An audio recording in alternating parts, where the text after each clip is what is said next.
Hello, friends, and welcome back. We're interviewing authors, and we have a five-time author here, Peter C. Bradbury. Peter, how are you doing today?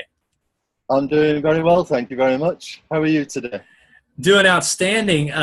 Congratulations on the fifth book coming out. Tell us, what's the title of the book? It's called Burnt, B-U-R-N-T. And it's a story about a family who one of the children gets kidnapped, and the captors, they understand that the family keep $1 million in the house. It's a wealthy family, and they've always had this tradition of keeping money in the house just for an emergency. And so they snatch the kid, and they think it's just going to be a quick handover. But unfortunately, things go wrong, and so then it just goes haywire after that. You know, they rape some of the women, they burn them alive, but they think they've killed them all, except one of them does survive, but she only survives with horrendous 3rd and 4th degree burns. And it takes her years and years to get herself into a position where she wants to go home and perhaps seek justice. And that's basically what the story is about. She wants justice for her and her family. And what she's delighted to discover is that when she does eventually return home as an adult now, rather than an 11-year-old girl, her family is still there in spirit for her. They've been waiting for her all this time, and so they're able to help her get justice for everybody. And then it's a race against time to get these guys into court before she, unfortunately, the problem is with burns is they're very susceptible to diseases. Right, exactly. Really susceptible. I want to come back to this, Peter, because people are asking about your accent, and I'm looking at the chat window here. I know you get this, but people find out you were a butler in a former life. Tell us a little bit about the background, where you're from, and why are you such a prolific writer? Where does the inspiration come from? Basically, it comes from imagination, really. But I'm from Manchester, England, and I was always in the service industry, but I wasn't really going anywhere. And then when I was around 30 years old, I kind of thought, well, I like being in the service industry, but I wanted to amount to something. So I learned how to become a butler. And my old friend taught me, and he became my mentor and my best friend. At the time, he was 82 years old. Oh, wow. You know, I was 30 years old. And we had a couple of vacations in the US. And on my second trip to the US with him, I met my future wife, who was from Redwood City in California. That's an upgrade. That's a great trip, right? Congratulations. But she had girls still in high school. I didn't have any children at the time, so the onus was on me to move here rather than her move over to England, even though I had a really good job there. You moved across the pond to Dallas, Texas. That must have been a big... I moved across the pond. And once I'd got everything sorted out legal-wise and the girls were situated with school better, I found a job in Dallas as a butler again. And so I moved them all to Dallas from the San Francisco Bay Area, which is kind of a culture shock for them. And it's damned hot down there. But we spent 11 years there, and but while I was there, everybody always kept asking me, you know, what is it like being a butler, and what's it like working for the rich? And so I actually started a book just to explain about it. Mm-hmm. But I thought, well, most of the job is pretty mundane. It's only when you get interesting guests in. And as I was still working as a butler, I didn't really want to name any names, you know, although I met a lot of famous people. Right. But right. I was kind of reluctant to mention names. So I thought, what can I do with this? So So I turned it into a murder mystery set in an English mansion. Stonebridge Manor. We've got it pulled up here on Amazon. You need to check out Peter C. Bradbury on Amazon, and you'll see his first book there. Well, you can read his entire bio, but Stonebridge Manor, that was the first book. Was that your most exciting book? No, but to this day, people still love that book. Yeah, it's a great book. A lot of characters, and so you do have to understand. It's not like Downton Abbey, because this is set in the 1990s. So the role of the butler has changed since then. I can hear the English accents and all the character conversations. It's great. It is a lot of fun. Well, it's very similar to the house I worked in. And it's based on a true story then, right? Yes. Okay. Except for the murder. Mm. The murder didn't happen, unfortunately.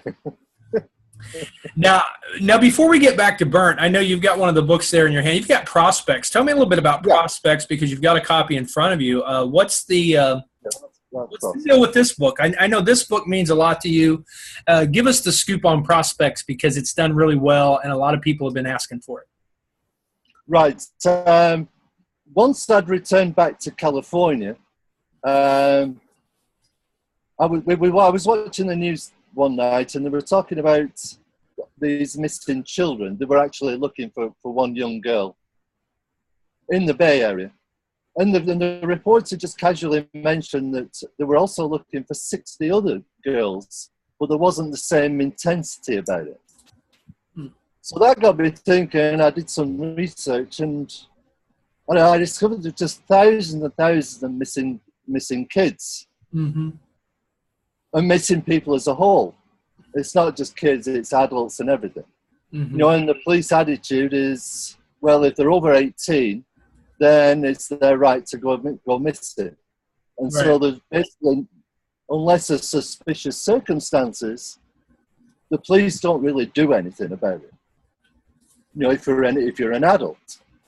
And so this is how Prospects came about. And I thought, well, if professional young women go missing, you know, then there's not going to be any big hue and cry, especially if they don't have relatives in and around San Francisco. And so I created Prospects, and it's about serial killing brothers, one of whom nobody would ever suspect because he's rich, he's very handsome, and he's creepy. There's a lot of twists and turns in Prospects. Yeah, everybody loves the book. And women who read it, especially older women, they usually come up to me and they look at me very differently from before they bought it. And they tell me they don't like reading it alone at night. They buy some extra security locks and security systems for the house. But they love the book, and they just read it, and they read it, and I think that's the best thing. I think that's what keeps me going with writing.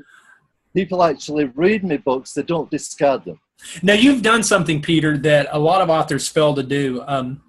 You know, 90% of Americans want to write a book. You actually have your fifth one coming out. Yes. And I always tell people it's the third, fourth, and fifth book that I give the most applause for, because some people just kind of like running a marathon. They want to mark off writing a book on their list, and, I jumped out of a plane, I wrote a book. But you've got the fifth book, Burnt, coming out.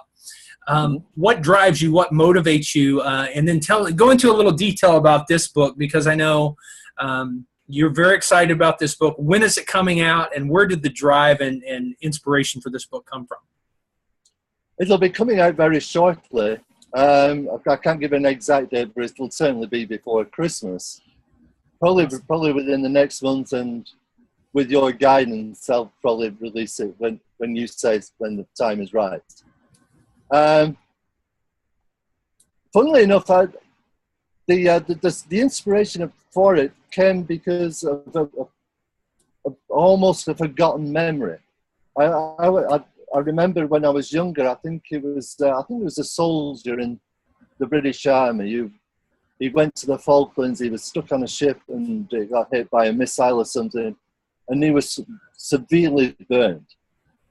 And he's always kept in my head, because I remember watching him get all this treatment and things, the agony he was in, Wow. the disfigurement he went through. Mm-hmm. He never looked the same again. And it just kept in my head. And funnily enough, when I started the book, I read a story about a young Texas boy who'd been tied up alive when he was, I think he was 8 years old or something.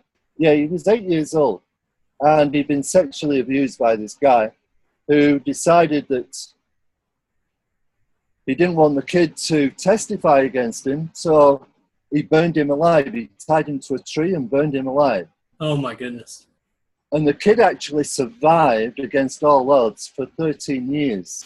Wow. And then because he had no immunity system left, he got a cancer and died. But he made a taped statement, and he got the guy convicted. And this was after I'd started the book. So, and this came, I kind of incorporated a little bit into the book. Peter C. Bradbury on Amazon. It's compelling. It's riveting. It will, wow. People are asking that have read the first 4 books, when is Burnt coming out? I know you said very soon, before Christmas here. It's, you have a motivation and inspiration to write. Mm-hmm. And I would encourage everybody, go to Amazon and check out Peter C. Bradbury. Which of the 5 has been your funnest book, and which book was the most warmly received? Probably the funnest book was the first one, because that was a lot of personal stuff in that. Mm-hmm. And with like I knew and things. Stonebridge Manor. Probably, yes. Prospects has been really popular. Peter, we want to catch up. We want to catch up with you again. We want to catch up with you again. We've reached the end of our time here, but okay. People can follow you on Amazon at Peter C. Bradbury. Be watching for the book Burnt, and in the meantime, as you're waiting for Burnt to come out, go check out Stonebridge Manor and the other books Peter's got there. You won't be disappointed with Consequences and Prospects and The Incredible Children. Great books. Peter, thank you for your valuable time and taking time out of your busy schedule to be with us today. Okay, thank you very much. Thanks.